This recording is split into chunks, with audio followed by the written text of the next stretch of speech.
So for this, we're trying a slightly different format. We wanted to cast some light and put a brand and agency person on the spot on how far along we've really come with this digital-led or digital pervasive approach to marketing. And to represent the brand side, we have David, who I'll let him introduce himself, but comes from a fundamentally digital background and has now taken responsibility for overall media, including offline and traditional.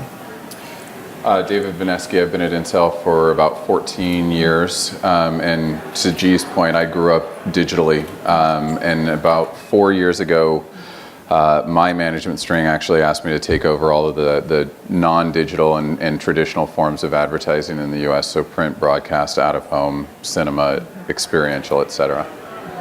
Kind of a change from digital, social, and mobile. And Baba, you've experienced similar changes and shifts in roles. If you could give us a quick overview. Sure. Hi, everybody. Baba Shetty.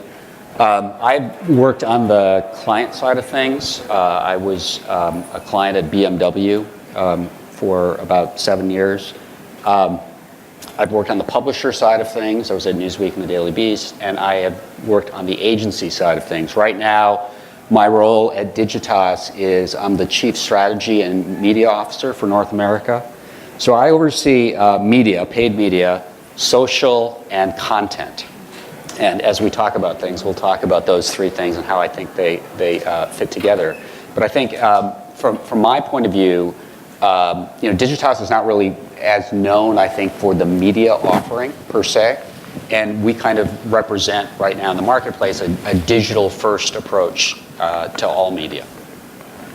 So that brings me right to now that you're overseeing all media, what does a digital-first approach mean?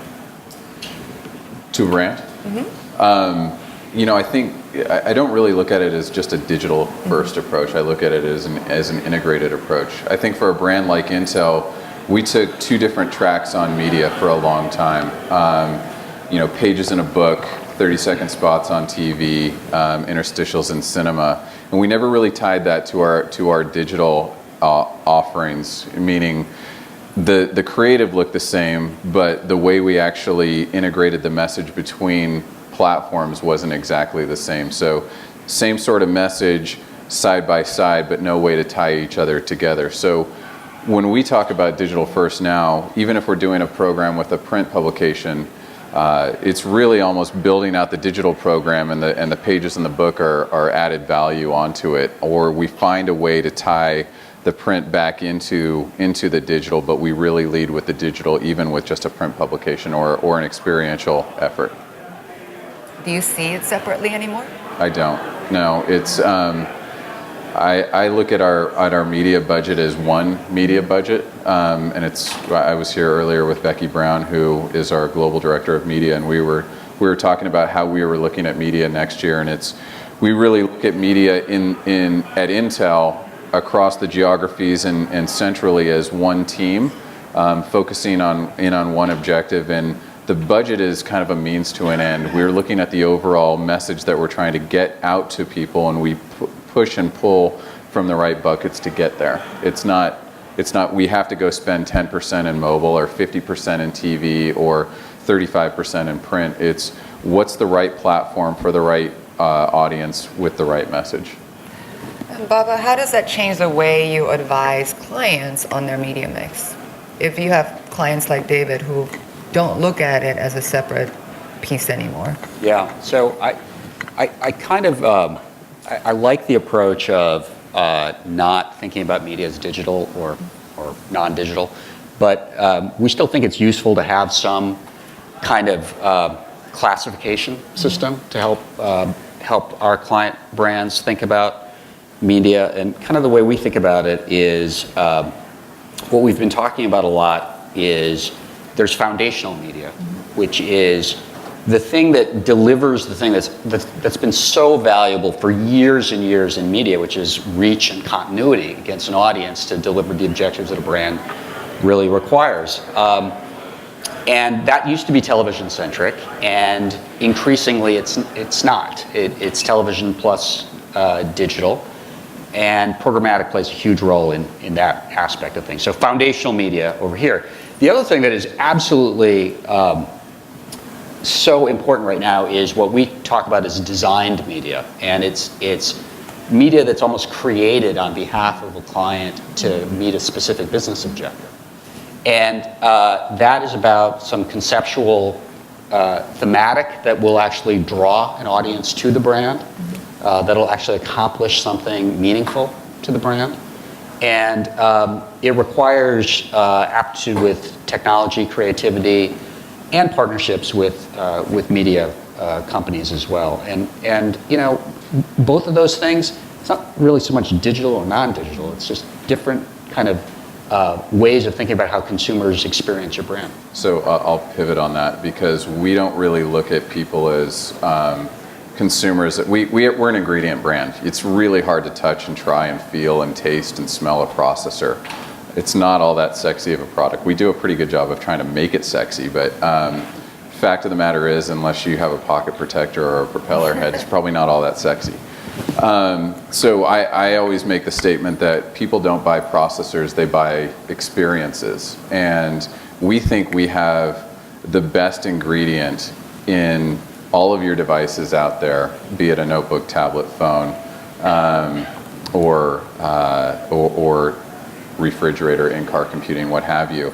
We have the best ingredient to give you the best experience with the device that you're using. And it's almost like the gateway to having a better music experience or a better video experience. And we want to show that by partnering with the right media outlets that are important to the audience that we're going after.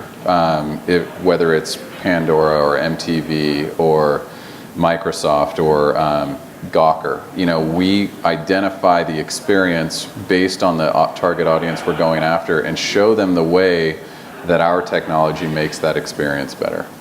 So I'm going to focus in on the word experience that you use. By nature, that means that you are going to expand into creative territory. So the media choices you make.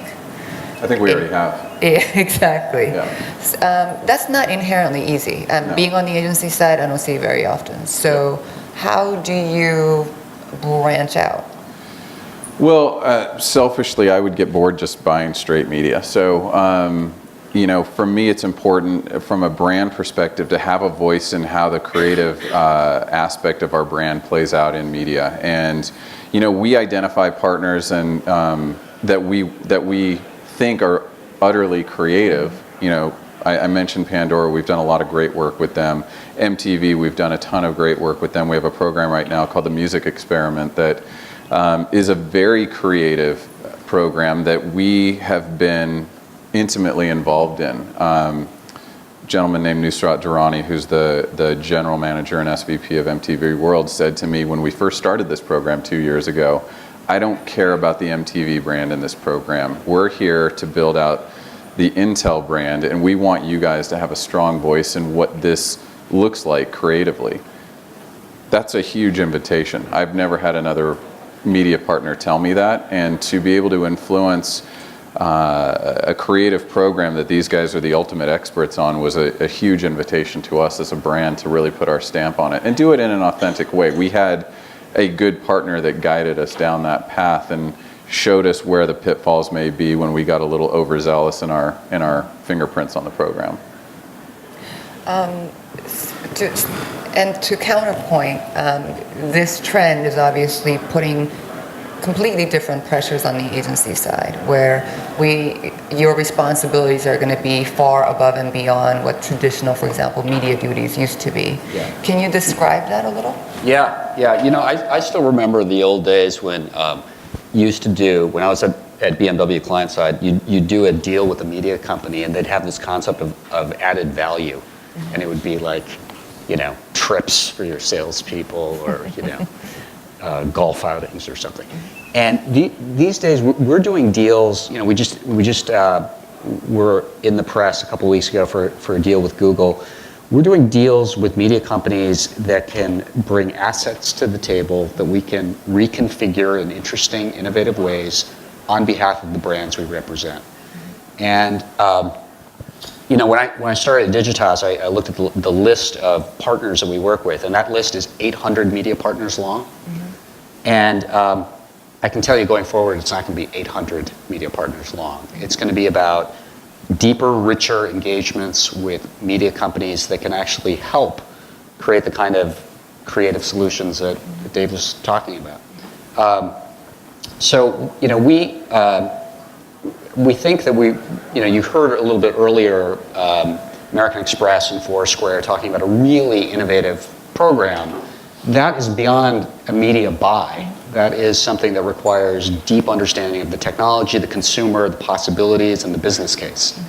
And so I actually think, it's one of the reasons I'm excited to be at Digitas. I actually feel like the industry is coming towards kind of the skill set that we represent in media, and I think it's a little bit harder, from my point of view, for kind of some of the legacy media shops that have traditionally bought space that was available to buy.